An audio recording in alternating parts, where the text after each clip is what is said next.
Je pense que chaque exploitation en France maintenant se doit voilà, d'avoir des mesures environnementales plus ou moins fortes. Moi, je fais des études agricoles, enfin spécialisées en gestion et en management de l'entreprise agricole. Et je suis devenue responsable marketing dans le Pas-de-Calais pour une entreprise de la nutrition animale. Au moment où l'entreprise a été rachetée par un fonds de pension américain, j'ai trouvé qu'il était temps aussi de partir. Et voilà, on a mis à peu près 3 ans entre le moment où on a pris cette décision et le moment où on a vendu nos premiers fromages, en sachant qu'il a fallu à peu près 1 an de construction. Ici, c'était des champs qui étaient cultivés par mes parents et par mes grands-parents auparavant. Avec Fabien, on a tout fait bâtir et on est parti de zéro. Ça fait 2 ans qu'on travaille ensemble, en sachant que la première année, je m'étais installée seule. On avait choisi ce type de procédé pour qu'il y ait, en fait, qu'il y en ait toujours un de nous deux qui fasse bouillir la marmite. Et c'était Fabien, c'était plus cohérent par rapport à son métier. Ça fait 2 ans qu'on travaille même ensemble, même si les fonctions elles sont bien définies entre nous deux. Fabien s'occupe des animaux et moi je suis en transfo. Et la particularité c'est que c'est pas le moment de se casser quoi que ce soit ou d'être un peu trop malade parce que en fait mouler les fromages, y a que moi qui sais le faire. Mais inversement, s'il arrivait quelque chose à Fabien, traire, c'est bon, mais par exemple, les travaux de la plaine, je serais bien incapable de le faire. C'est un point faible, on le sait, de la ferme, c'est que étant à 2 avec notre apprenti, on a quand même peu de latitude sur notre droit à l'erreur. On se posait la question entre des chèvres et des moutons. Et une expérience en Angleterre m'a fait penser que finalement les chèvres c'était bien. Après on voulait des petits ruminants puisque au départ, comme je m'étais installée seule, il me fallait des animaux qui soient facilement manipulables. Et je trouvais que effectivement, voilà, chèvres ou moutons, mais pour une femme c'était pratique et c'était même si c'est physique, mais ça l'est quand même beaucoup moins que d'avoir un troupeau de vaches à gérer, quoi. Il y a 45 chèvres qui sont arrivées sur l'exploitation en décembre 2021. Et là, on frise les 60 chèvres à l'heure actuelle.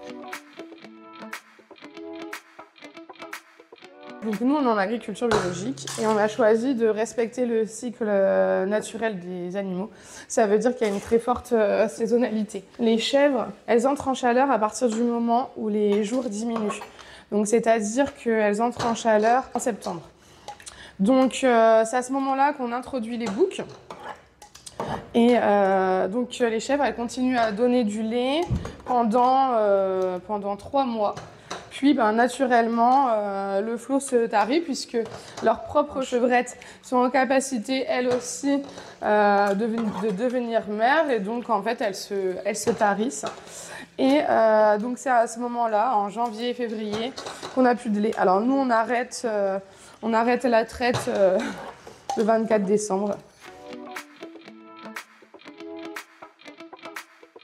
On a eu un gros groupage des naissances début du mois de mars. Et là, en fait, le cycle de la chèvre étant d'une vingtaine de jours, et bien en fait, toutes celles qui n'ont pas pris, il a fallu attendre là 2 semaines quasiment. Et puis là, on en a un peu au fil de l'eau.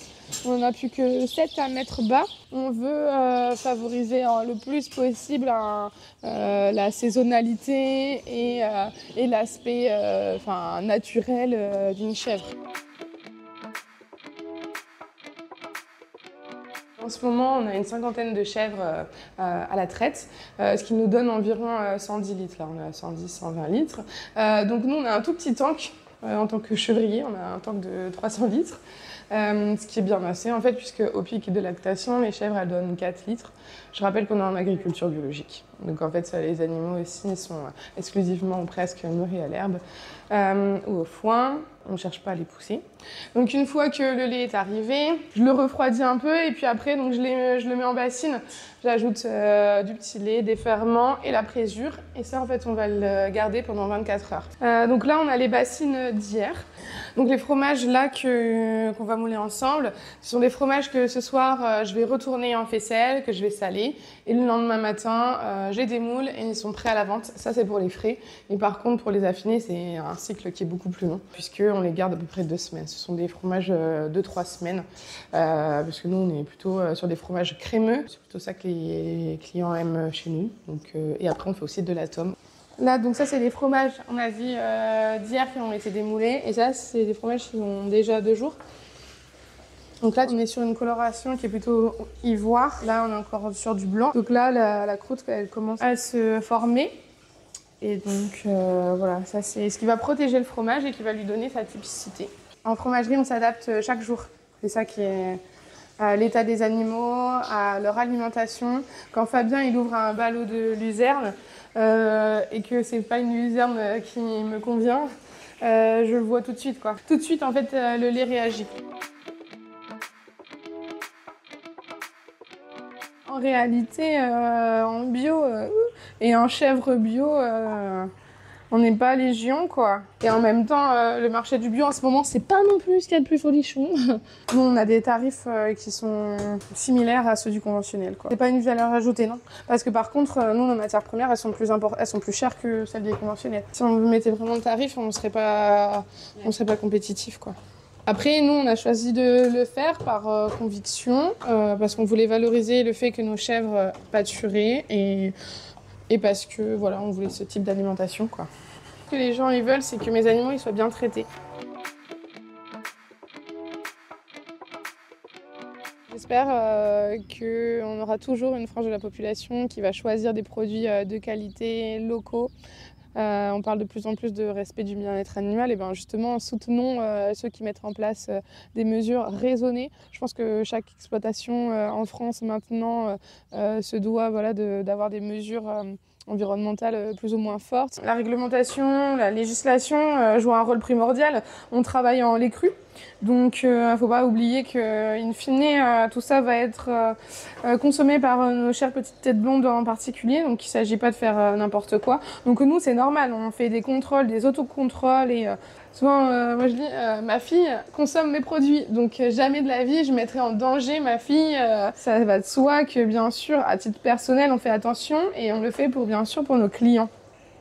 Malgré tout, je pense que la réglementation est bien trop importante et qu'elle bride aussi, il faut pas l'oublier, les entrepreneurs. Moi, il y a des choses que je voudrais faire sur mon exploitation et que je ne peux pas parce que je n'ai pas le labo qui fait 3 mètres carrés de plus pour pouvoir casser mes œufs ou parce que je n'ai pas l'agrément qui va bien pour aller à plus de 250 km de chez moi.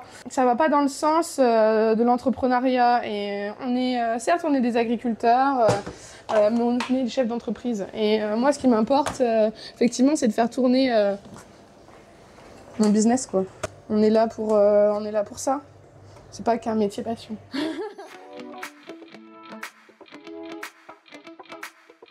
C'est une particularité au sein de l'exploitation, c'est qu'on reçoit beaucoup de public, aussi bien des particuliers que des entreprises, de tous les âges. Et donc voilà, c'est aussi un défi que de pouvoir expliquer notre métier avec pédagogie, mais en même temps en insistant sur ce qui fait tout le sel de ce qu'est l'agriculture, quoi. En démystifiant le regard des agriculteurs. Nous, chaque personne qui vient, elle peut voir aussi comment sont traités les animaux. On voit le labo puisque on a des fenêtres, donc en fait on nous voit travailler et à 3 mètres il y a le magasin. On ne peut pas être plus clair, plus visible que ce qu'on l'est.